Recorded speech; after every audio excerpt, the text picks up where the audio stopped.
Share ஆகுறதா இப்போ? Share ஆகுறதா? ஓகே.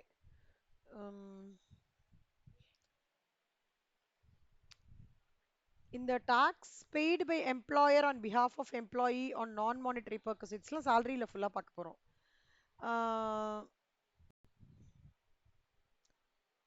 நான் இன்னைக்கு வந்து இந்த எக்ஸம்டட் ஃப்ரம் இதில் வந்து இந்த ஜஸ்ட் வித ஞாபகம் வச்சுக்கோங்க, சேலரி பார்ட் ஆஃப் இட்ல அதை இன்னைக்கு நான் டீட்டெயில்டாக எடுக்க போகிறேன். ஓகேவா? Pension, leave encashment, workmen's retrenchment compensation, அப்புறம் அந்த பாட்டு இன்னைக்கு டீட்டெயில்டாக எடுக்கிறேன். ஓகேவா?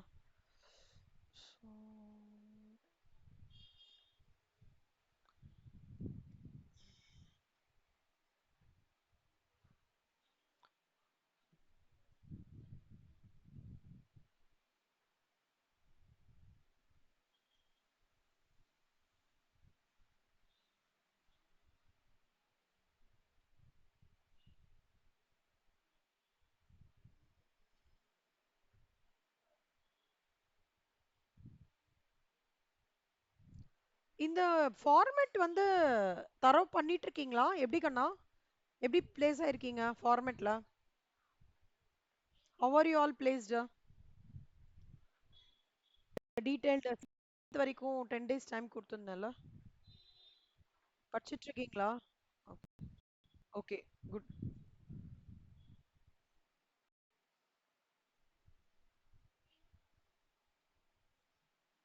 ஆயிஷா தானே நீங்க?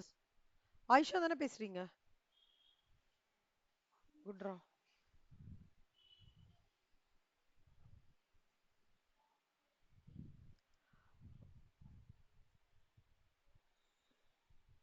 ஸோ பென்ஷன் என்ன அர்த்தம்னா, periodical payment received by an employee after his retirement. On certain occasions, employer allows to withdraw a lump sum amount as the present value of periodical pension. When pension is received periodically by employer, it is known as uncomputed pension. On the other hand, pension received in lump sum is called as commuted. See, கொஞ்சம் கொஞ்சமா பீரியாடிக்கா monthly receive பண்றது பேர் வந்து uncomputed pension. லம்சமா receive பண்றது வந்து லம்சமா receive பண்றது commuted. ஓகேவா? ஸ்மால் பிட்ஸ்ல பீரியாடிக்லி மந்த்லி ரிசீவ் பண்றது பேர் என்னது? Uncommuted pension. ஸோ இந்த லம்சம் கால்குலேஷன் வந்து it depends upon your age, health of the recipient, rate of interest எல்லாமே. அப்போ பென்ஷன்ன்றது ரெண்டா வந்து ஸ்பிட் ஆகுது, அன்கம்ப்யூட்டட், கம்யூட்டடு. கம்யூட்டட் அகெயின் வந்து கவர்மெண்ட் எம்ப்ளாயி, அதர் எம்ப்ளாய்க்கு அகெயின் வந்து ஒருவேளை அசசி வந்து ரிசீவிங் கிராஜுவிட்டினா அதுக்கு தகுந்த மாதிரி மாறும் பென்ஷன் கால்குலேஷன். என்னன்னா இப்போ கிராஜுவிட்டி ரிசீவ் பண்றானா பென்ஷன் வந்து கொஞ்சம் கம்மியாகும், கிராஜுவிட்டி ரிசீவ் பண்ணலன்னா பென்ஷனோட காம்பன்சேஷன் ஜாஸ்தி ஆகும். அவ்வளவுதான், வேற எதுவும் இல்லை. ஏன்னா ரெண்டு பெனிஃபிட் எடுக்கும்போது சி பென்ஷன் தவிர ஒரு பெனிஃபிட் அவனுக்கு கிடைக்கும் போது பென்ஷனோட இது வந்து கம்மியாகும். ஒரு பெனிஃபிட் தான் அவன் எடுக்கும்போது பென்ஷனோட இதுவே வந்து அமௌண்ட்டே ஜாஸ்தி ஆகும். அதுதான் இப்போ அன்கம்ப்யூட்டட் பென்ஷன்ன்றது வந்து uncomputed pension is fully taxable in the hands of all the employees, whether government or non-government employees. Case B, commuted pension received by a government employee is fully exempt from the tax. ஞாபகம் வச்சுக்கோங்க, government employee receive பண்ற commuted pension இருக்கு இல்லையா, இந்த part fully exempt. சரியா? அதே மாதிரி government எம்ப்ளாயினா யாரு? State government, central government employee, any employee of a statutory corporation, judges, supreme court are also entitled to this exemption. இந்த பாயிண்ட் நான் நல்லா நோட் பண்ணிக்கோங்க. ஜட்ஜஸ்,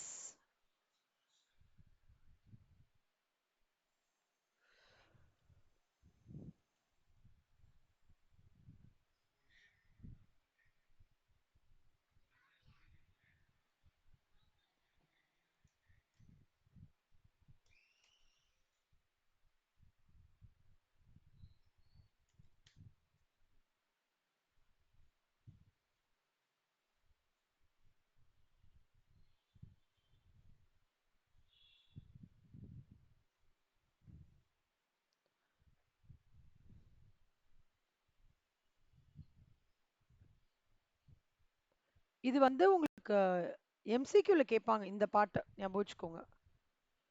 ஓகேவா?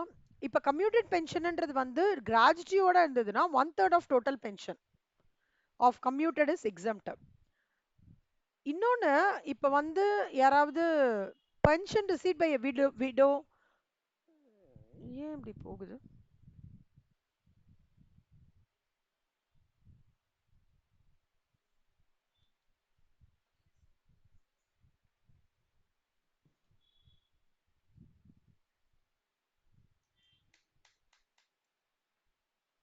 Okay.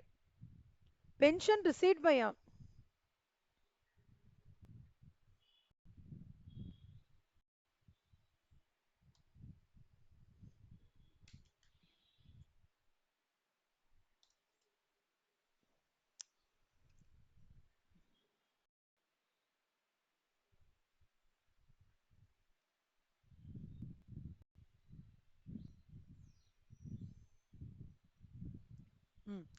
One third of the total pension commuted is exempt. இப்போ commuted pension receive by who does not receive gratuity அப்படின்னா 1/2 of the total pension is commuted is completely exempt. ஆனா ஒரு exceptions என்னன்னா, pension வந்து விடோவா legal ஹைரோ வாங்குறாங்கன்னா அது வந்து completely not taxable as salary. It is will be classified as income from other sources. அதே மாதிரி நான் யூஎன்ஓலேருந்து பென்ஷன் ரிசீவ் பண்ணேன்னா கம்ப்ளீட்லி நாட் டாக்ஸபிள். அது ஞாபகம் வச்சுக்கோங்க. when commuted pension is taxable, relief under 89 is available. இது மூணு ஞாபகம் வச்சுக்கோங்க. இப்ப சம் பார்க்கலாம்.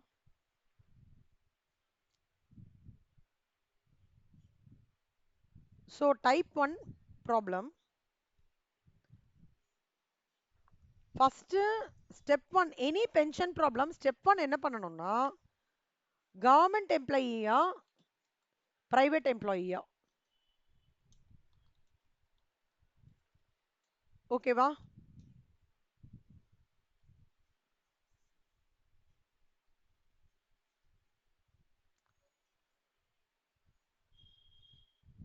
Step 2, commuted pension-ஆ uncomputed pension-ஆ? Step 3, commuted pension-னா lump sum. ஓகேவா? Step 4, uncomputed pension-னா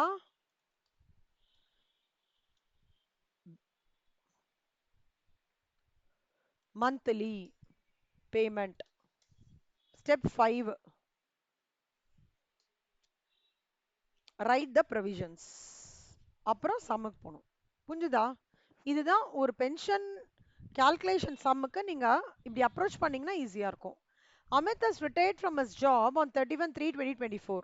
From 1/4/2024 he was entitled to a pension of rupees 3000 per month. Amit வந்து எப்ப டேட் ஆஃப் ரிட்டையர்மெண்ட் ஆறான்? 31st March 2024. அவனுக்கு அப்ப பென்ஷன் எப்போல இருந்து ஸ்டார்ட் ஆகிறது? 01/04/2024ல இருந்து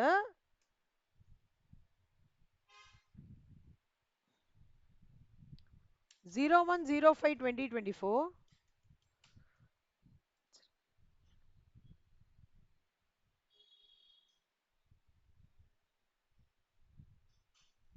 12 மாசமா பென்ஷன் வரணும் இல்லையா? அவனுக்கு எவ்வளவு பென்ஷன் சொல்றாங்க? he got 1/4ல இருந்து he was entitled to pension of 3000. 3000 வரணும்னு சொல்றாங்க. அது எது மாசம் வரைக்கும்னா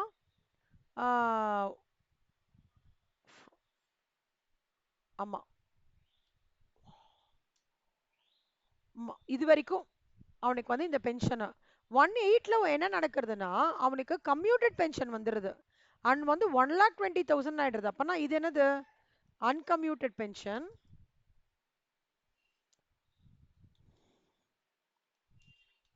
இது வந்து கம்யூட்டட் பென்ஷன். புரிஞ்சுதா? ஓகே, 1,20,20,000 வருது. அப்போ நல்லா பாத்துக்கோங்க கண்ணா, இது 80% அவன் பென்ஷன் வந்து ரிசீவ் பண்ணிருக்கான். அப்போ ரிமைனிங் இந்த 1/4 லைக் சோ அப்ப 3000லயே 3000 into 20%. அதுதான் அவனுக்கு 8வது மாசத்துலேருந்து ஸ்டார்ட் ஆகும். அப்போ ஸோ அப்போ எவ்வளோ வருது? 4800. அப்போ அன்கம்யூட்டட் பென்ஷன் எவ்வளோ வந்து 16800. கம்யூட்டட் பென்ஷன் எவ்வளோ? 1,20,000.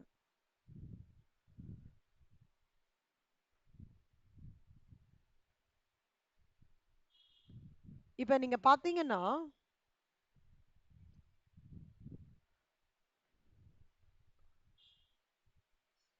இப்போ 1,20,000 1/8/2024 அப்போ ரிசீவ் பண்றான். அதனால லம்சம்னாலே என்ன? Computed pension. அப்போ ஒன்ஸ் அவன் கம்ப்யூட்டட் பென்ஷன் இது பண்ணதுக்கு அப்புறம் 80% ஆஃப் தி பென்ஷன் வந்து கம்யூட்டட். அப்போ அன்கம்யூட்டட் எவ்வளோ? 20%. கரெக்டா? அப்போ 20%ல தான் அவனோட 8th மந்த்லேருந்து நெக்ஸ்ட் இயர் வந்து மார்ச் 2025 வரைக்கும் அவனோட அமௌண்ட் வரும். அப்பனா 16,800 அவனோட அன்கம்ப்யூட்டட் பென்ஷன். அவனோட கம்ப்யூட்டட் பென்ஷன் வந்து 1,20,000 ஃபார் தட் ஃபினான்ஷியல் இயர். இப்போ இதுல என்ன கேக்குறாங்க அப்படின்னா, இப்போ புரியுறதா உங்களுக்கு? ஆ commute taxable person pension if he is a government employee. Government எம்ப்ளாயினா என்ன பண்ண போறோம்?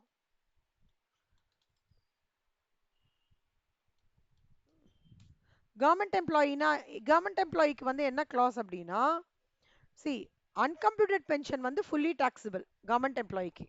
ஓகேவா? பட் கம்ப்யூட்டர் பென்ஷனை பொறுத்த வரைக்கும் ஃபுல்லி அவங்களுக்கு எக்ஸம்ட். ஸோ கவர்மெண்ட் எம்ப்ளாயி பொறுத்த வரைக்கும் கேஸ் ஏ வெறும்னா 16,800 தான் டாக்ஸபிள். நான் கவர்மெண்ட் எம்ப்ளாயர் நாட் ரிசீவிங் கிராஜுவிட்டினா என்ன அர்த்தம்? அதுலேயும் இப்போ வந்து 16,800 மாறவே மாறாது. ஓகேவா? இது சேமாக தான் இருக்கும், இது மெயின்டைன் ஆகும். ஆனால் உங்களுக்கு கம்ப்யூட்டட் பென்ஷனில் மட்டும் if is going to not receive is கிராஜுவிட்டினா இதில் 1/2.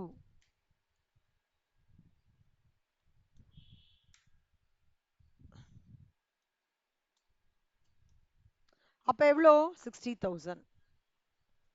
அப்பனா 16,800.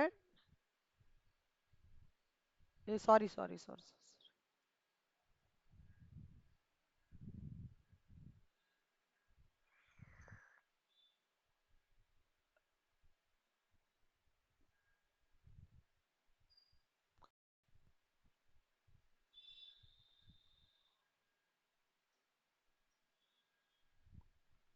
கவர்மெண்ட் எம்ப்ளாய்க்கு fully exempt, uncommuted person fully taxable.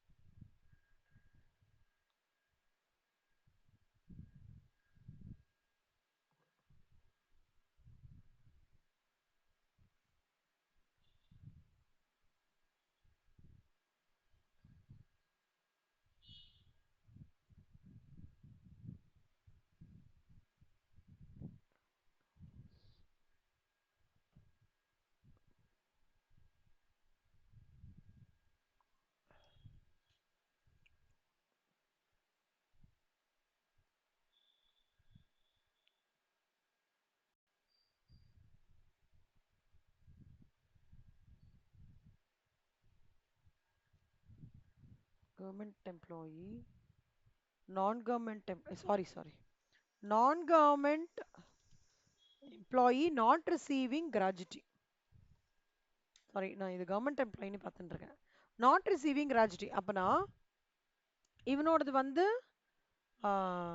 1,20,000 இருக்கு இல்லையா? இது 80%க்கு 1,20,000னா அப்போ 100%க்கு எவ்வளோ? 1,20,000 into 100 divided by 80. அப்பனா மொத்தமாக அவனோட கம்யூனிட்டி பென்ஷனோட ஓவர் இது எவ்வளோ? 1,50,000. So taxable pension is equal to 16,800 plus 1,50,000 divided by 2. So 91,800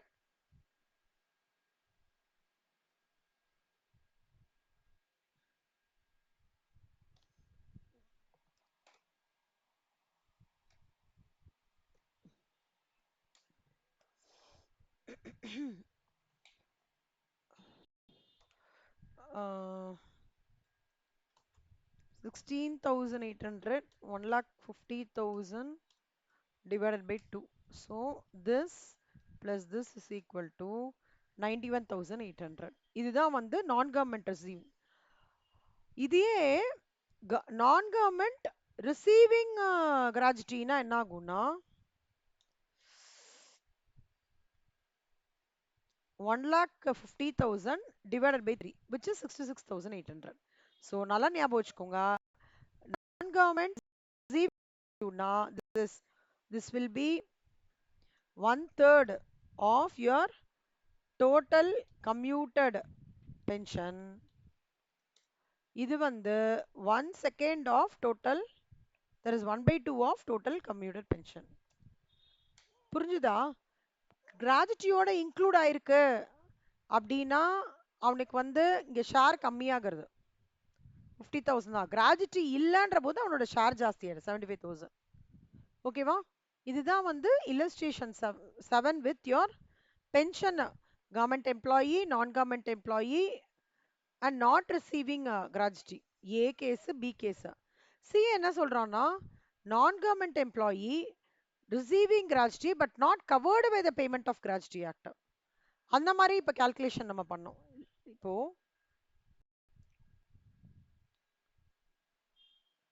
ஐயோ sorry, not covered by the payment of gratuity. So case 1, case A, case B and case C. So இதான் நீங்கள் ஞாபகம் வச்சுக்கணும். அடுத்தது இது வந்து நீங்கள் எல்லாருமே ஒரு பிரிண்ட் அவுட் எடுத்துக்கணும் கண்ணா, ஞாபகம் வச்சுக்கோங்க. Meaning of salary for different purposes. சரியா? இது ஒரு குட்டி பிரிண்ட் அவுட் எடுத்துக்கோங்க, ரொம்ப ஹெல்ப்ஃபுல்லாக இருக்கும். இந்த பிரிண்ட் அவுட் ஃபைல் மாதிரி ஒன்று போட்டுக்கோங்க. நான் சொல்கிறதெல்லாம் பிரிண்ட் அவுட் எடுத்துக்கோங்க. சரியா? So meaning of salary for different persons, gratuity basic plus DA, gratuity not covered basic plus DA plus commission. அப்புறம் லீவ் என்கேஷ்மெண்ட்டுக்கு basic plus DA plus commission being average of last 10 months preceding from the retirement. இந்த மூணும் இது பண்ணிக்கோங்க for the purpose of சாலரிக்கு definition. அடுத்தது retrenchment compensation. Retrenchment காம்பன்சேஷன்னா என்ன அர்த்தம்னா, ஒரு சர்வீஸ் கான்ட்ராக்ட் ஆஃப் சர்வீஸ் வந்து எம்ப்ளாயர் வந்து கேன்சல் பண்ணும்போது அது ரெட்ரென்ச்மெண்ட் காம்பன்சேஷன் சொல்லுவாங்க. Any compensation received by a worker at the time of retrenchment is exempted to the extent of minimum. அதாவது திடீர்னு எம்ப்ளாயர் வந்து ப்ராஜெக்ட் இல்லப்பா நீ போயிட்டு வா முடிஞ்சிருச்சு கான்ட்ராக்ட்னா ரெட்ரென்ச்மெண்ட். இப்போ நிறைய ஐடி கம்பெனிஸ் நடக்கிறது. அப்போ any compensation received by a worker at the time of retrenchment அதுவும் exempted to the extent of minimum. என்ன? First actual amount received,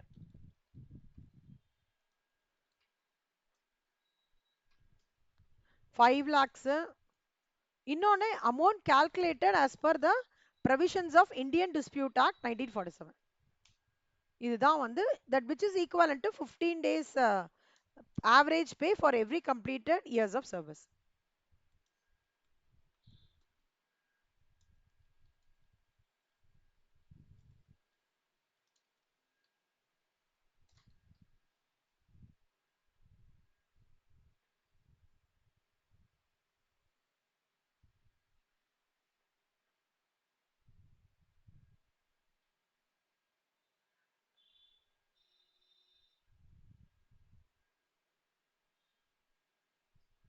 $5 lakhs. இதுதான் வந்து மினிமம் ஆஃப் த ஃபாலோயிங். ஓகேவா?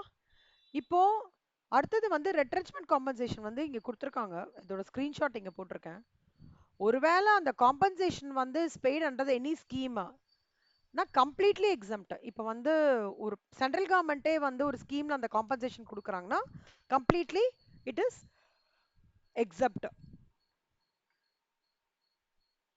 இது ரெட்ரென்ச்மெண்ட் காம்பன்சேஷன். Voluntary retirement. வாலண்டரி ரிட்டையர்மெண்ட்னா என்ன அர்த்தம்னா, எம்ப்ளாயியே போதும் நான் வேலை செஞ்ச வரைக்கும் போடுறோம் விஆர் வாங்கிக்கிறேன். அந்த மாதிரிலாம் உங்களை வீட்டில் யாராவது சொல்லி கேள்விப்பட்டிருக்கீங்களா? விஆர் வாங்கிக்கிறேன், ரொம்ப கஷ்டமா இருக்கு விஆர் வாங்கிக்கிறேன், யாராவது சொல்லி இந்த வேர்டு இல்லையா? ஓகே. சில வீட்ல வந்து அம்மாவோ அப்பாவோ வேலைக்கு போயிருந்தாங்க ரொம்ப டயர்டா தான் சொல்லுவாங்க பேசாம பிஆர் வாங்கிட்டு வீட்ல உட்காந்துக்கலாம் அப்படின்னா willingness of the employee matters here and when he accepts the retirement out of his own interest it's called as voluntary retirement இதுவும் eligible for exemption. This is completely eligible for exemption subject to the following conditions. என்ன compensation received from specified employer, compensation received as VRS. ரெண்டு conditions for exemption இருக்கு. exemption என்னன்னா minimum of the following 5 லட்சம் இல்ல amount received as per the guidelines ரெண்டுமே இருக்கு. இப்போ இதோட கைட்லைன்ஸ் என்ன அப்படின்னு பார்த்தோம்னா vacancy VRS must be applicable to all the employees who have completed 40 years or has completed 10 years of service. Such scheme must be framed to reduce the number of employees. Vacancy caused by VRS is not at all fulfilled. Fill பண்ணவே இல்லை. அப்புறம் அவர் retire partner out of இன்ட்ரெஸ்ட்ல retire ஆகிற இல்லையா அவர் வேற எந்த கம்பெனியில போயிட்டு அவர் வந்து எதுலையுமே எம்ப்ளாய் ஆகல and amount of compensation does not exceed the amount equivalent to 3 months salary for each complete years of service. So இங்க salary here means basic plus GA it forms part of retirement benefit plus fixed percentage of commission on turnover last on. So salary here means ஒரே நிமிஷம் கண்ணா ஒரே நிமிஷம். So இதெல்லாம் தான் guidelines. இதுல ரொம்ப இம்பார்ட்டண்டா என்ன ஞாபகம் வச்சுக்கணும் அப்படின்னா VRS eligible for exemption amount of exemption வந்து 5 lakhs இல்லை எவ்வளோ ரிசீவ் பண்ணியிருக்கோமோ அதுதான் ஓகேவா. ஆனா ரொம்ப இம்பார்ட்டண்ட்டான 3 விஷயம் என்னன்னா யார் விஆர்எஸ் இருக்கிறாங்களோ வேற அனதர் கம்பெனியில் போய் எம்ப்ளாய் ஆகக்கூடாது. விஆர்எஸோட வேகன்சி ஃபில்அப் ஆயிடவே கூடாது. சப்போஸ் எனக்கு இந்த கவர்மெண்ட் எம்ப்ளாயி விஆர்எஸ் எடுக்கணும்னா நான் 40 வயசு ஆர் 10 இயர்ஸ் ஆஃப் சர்வீசஸ் வந்து கம்ப்ளீட் பண்ணியிருக்கணும். சரியா, இதுதான் வந்து மெயின் கிளாஸ். அடுத்தது ஸ்பெசிஃபைடு எம்ப்ளாயர். ஸ்பெசிஃபைடு எம்ப்ளாயர்ன்ற ஒரு இதுக்கு வந்து என்ன சொல்றாங்கன்னா a company or an authority established under central state or provisional act, the local authority, cooperative society, Indian Institute of Technology, any state government, IIM. IIM கேள்விப்பட்டிருக்கீங்களாடா? IIM Ahmedabad, Bangalore, Calcutta, Lucknow கேள்விப்பட்டிருக்கீங்களா? IIM IIM கேள்விப்பட்டது இல்லையா? எப்படி நீங்களாம் கேள்விப்படாம இருக்கீங்க? கேள்விப்படணுமே. இந்தியன் இன்ஸ்டிடியூட் ஆஃப் மேனேஜ்மெண்ட் யாருமேவா கேள்விப்படல? What is this? ஸ்டன்னிங்கா இருக்கு எனக்கு.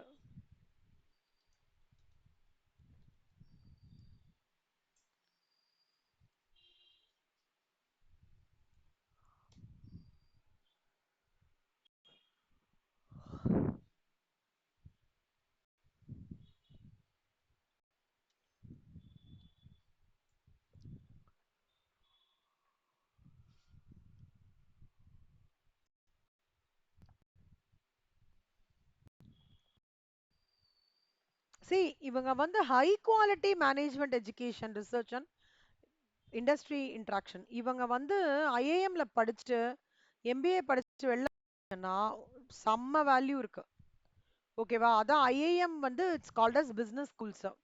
So where they will teach you how you have to be a leader, not a employee. How you have to run an organization, how you have to become an entrepreneur, எப்படி interpersonal skills ஸ்ட்ராங்கா வச்சு business எப்படி run பண்ண போறீங்க, how do you mitigate your risk, அதெல்லாம் சொல்லித்தர ஒரு இம்பார்ட்டன்டான இன்ஸ்டியூட் தான் இது இந்தியன் இன்ஸ்டிடியூட் ஆஃப் மேனேஜ்மெண்ட்.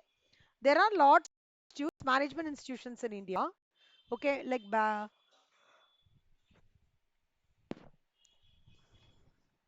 பெங்களூர்ல இருக்குன்னு நினைக்கிறேன். அதுக்கப்புறம் லைக் ஹைதராபாத்ல இருக்குன்னு நினைக்கிறேன். So lot of IIMs are there. கோழிக்கோட்ல இருக்கு. ஸோ ஆனால் கோழிக்கோட்ல இருக்கிறது offer only post graduate diploma in management, not the entire thing.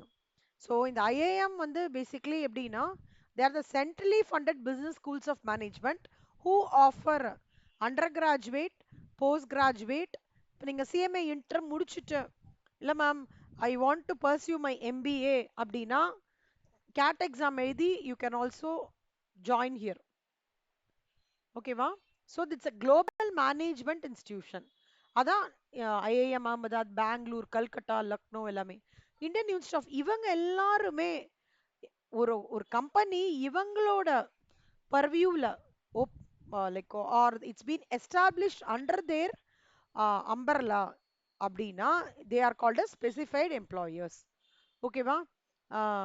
இன்னொன்று ஞாபகம் வச்சுக்கோங்க, voluntary retirement compensation receive from the employer being an இண்டிவிஜுவலாக இருக்கட்டும், ஃபர்ம், ஹெச்யூஎஃப், அசோசியேஷன் எதுமா taxable in the hands of employee. ஓகேவா? இது ஞாபகம் வச்சுக்கோங்க. Next annuity. ஆன்யூட்டினா என்ன அர்த்தம்னா இயர்லி அலவன்ஸ். ஓகேவா? Yearly allowance income grant of an annual sum. So let's take it like this. இப்போ ஆன்யூட்டி வந்து இயர்லி அலவன்ஸ் வந்து present employer payable whether voluntary or contractual tax கண்டிப்பாக சேலரியில் வந்து டாக்ஸபிளில் வரும். எக்ஸ் எம்ப்ளாயர் கிட்டேருந்து வந்திருக்கு அப்படின்னா அதாவது அதுவும் taxable but under the head called as profits in lieu of salary. இல்லை இன்சூரர் கிட்டேருந்து வந்திருக்கு அப்படின்னாலும் டாக்ஸபிள், ஆனால் வேற ஹெட்ல ஆக மொத்தம் ஆன்யூட்டின்றது எந்த விதமான இதுலேருந்து வந்தாலும் சரி allowance irrespective of whether it's a present employer or ex-employer or from an insurer, it is completely coming under the taxable purview. Might be the heads might be different, but it is completely taxable. Next, salary received. Salary received in lieu of notice period. When an employer retrenches the employee, then he has to give a proper notice. If the employer fails to do, he will have to pay the salary for the notice period. அதாவது எம்ப்ளாயருக்கு வந்து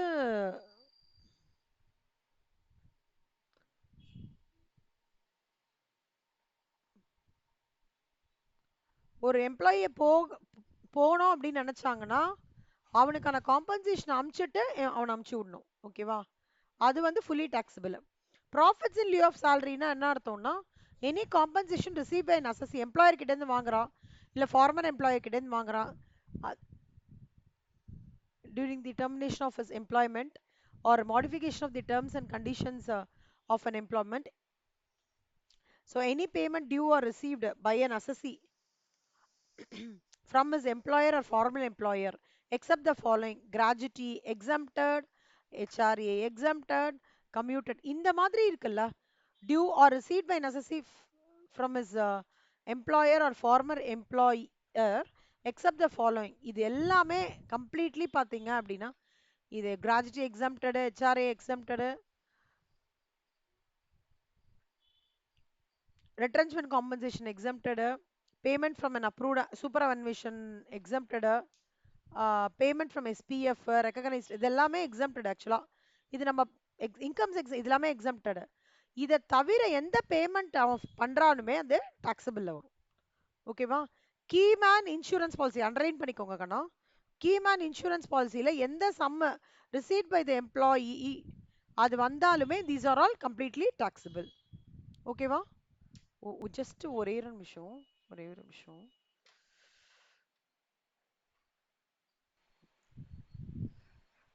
so ஆன்னுட்டின்றது வந்து yearly allowance income grant of an annual sum etcetera for life or in perpetuity. So case இது, treatment இது இங்கே கொடுத்துருக்காங்க. அடுத்தது வந்து allowances. There are lot of allowances. அலவன்சஸ்னா என்ன அப்படின்னு பார்த்தோம்னா any money given regularly in addition to salary to meet the particular requirement. See house rent allowance, tiffin allowance, medical allowance. நீங்களாம் என்னெல்லாம் அலவன்சஸ் கேள்விப்பட்டிருக்கீங்க? ஏதாவது அலவன்சஸ் கேள்விப்பட்டிருக்கீங்களா?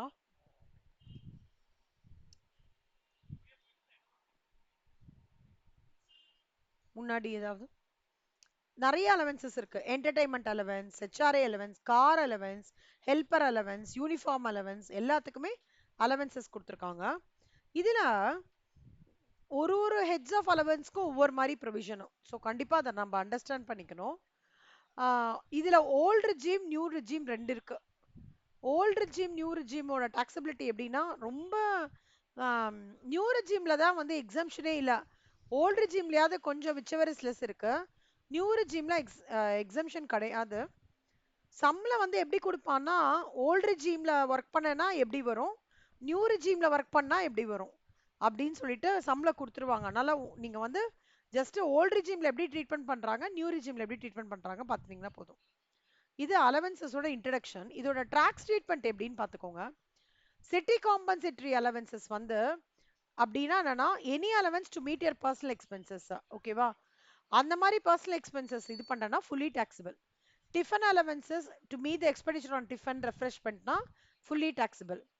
Medical allowance, servant allowance, non practising allowance, அதாவது ஆம், ஒரு ப்ரொஃபஷனல் இருக்காரு, அவருக்கு ப்ரொஃபஷனலுக்கு அலவன்ஸ் கொடுக்குறாங்க to compensate from restriction on private practice.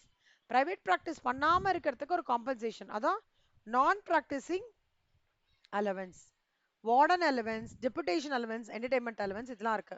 இதெல்லாம் ஒன்னொன்னா டீட்டெயிலாக படிக்க போறோம். இப்போ நம்ம போற சாப்டர் ஃபர்ஸ்ட் அலவன்ஸோடது வந்து what is called as house rent allowance. House rent அலவன்ஸ்னா என்ன அர்த்தம்னா, any allowance to meet the expenses in connection with the rent of the house by whatever name called is called as house rent allowance.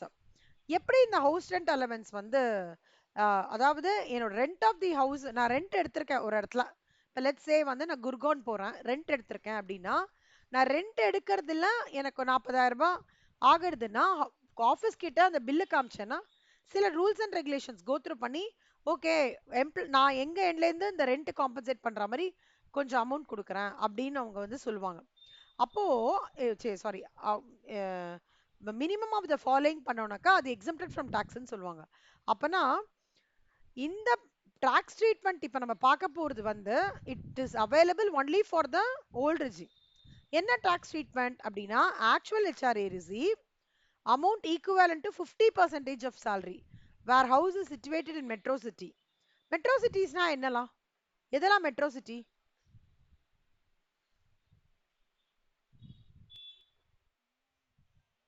Very good, very good, very good.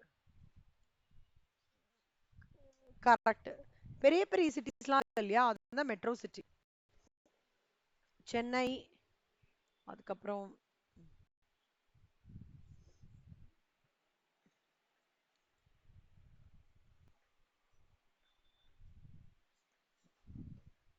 Delhi, Mumbai, Chennai, Kolkata, Bangalore are the 5 Indian metropolises picked up. Okay.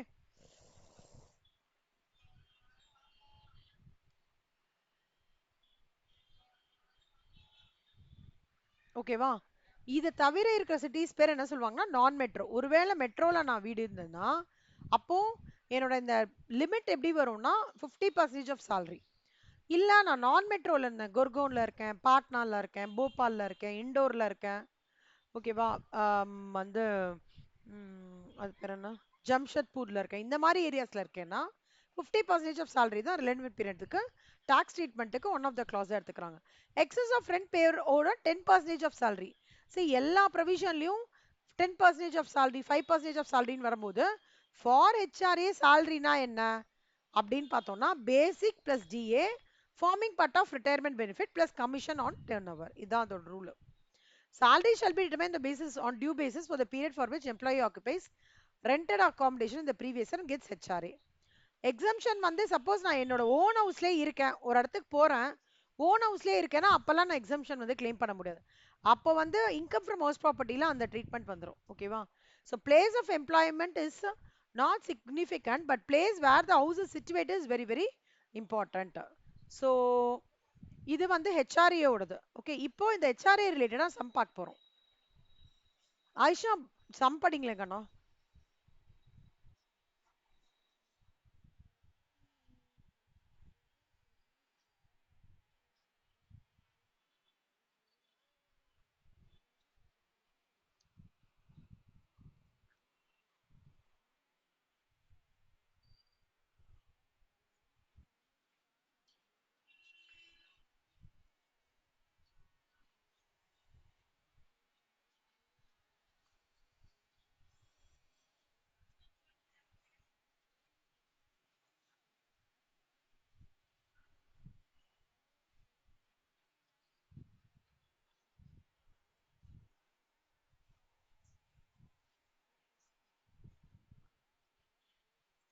ஆ இப்போ old ஜெம்ல என்ன சொல்றாங்க class? House rent allowance step 1. First HRA சம்ல என்ன ரொம்ப இம்பார்ட்டண்டா பார்க்கணும்னா மெட்ரோவா நான் மெட்ரோவா. Step number 2. So இந்த சம்மை பொறுத்த வரைக்கும் என்ன நான் metro. Step number 3.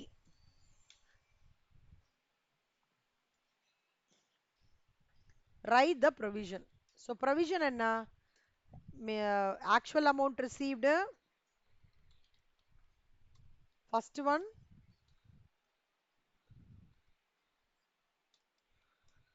Second one வந்து 40% of salary,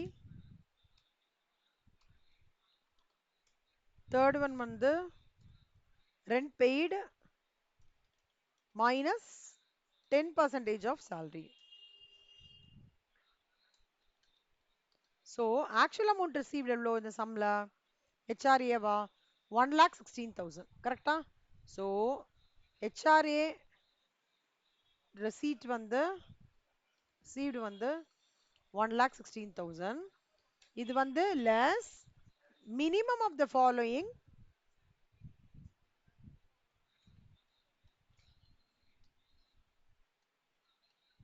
minimum of following exempted under section 10 subsection 13A.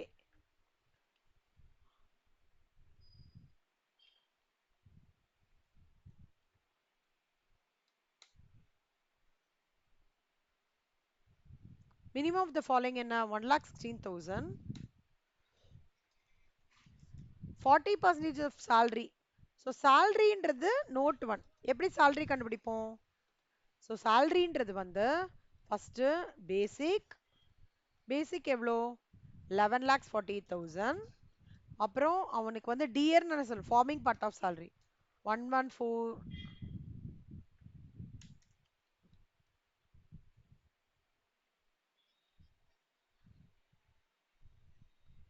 அடுத்தது வந்து commission.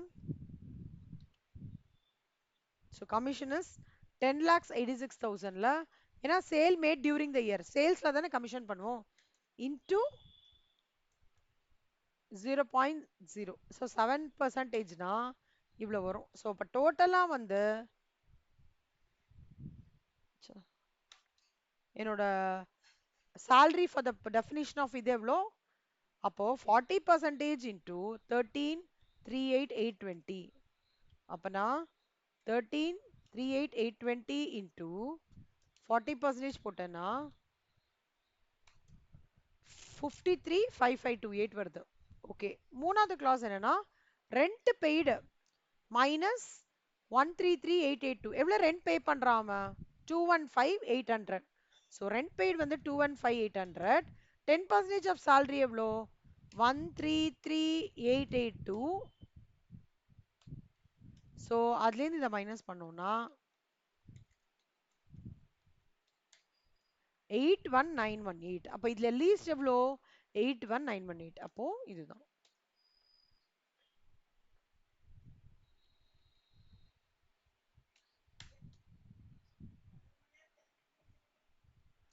So 34,082 is your taxable house rent allowance. புரிஞ்சுதா எல்லாருக்கும்? இருக்கா டவுட் இருக்கா?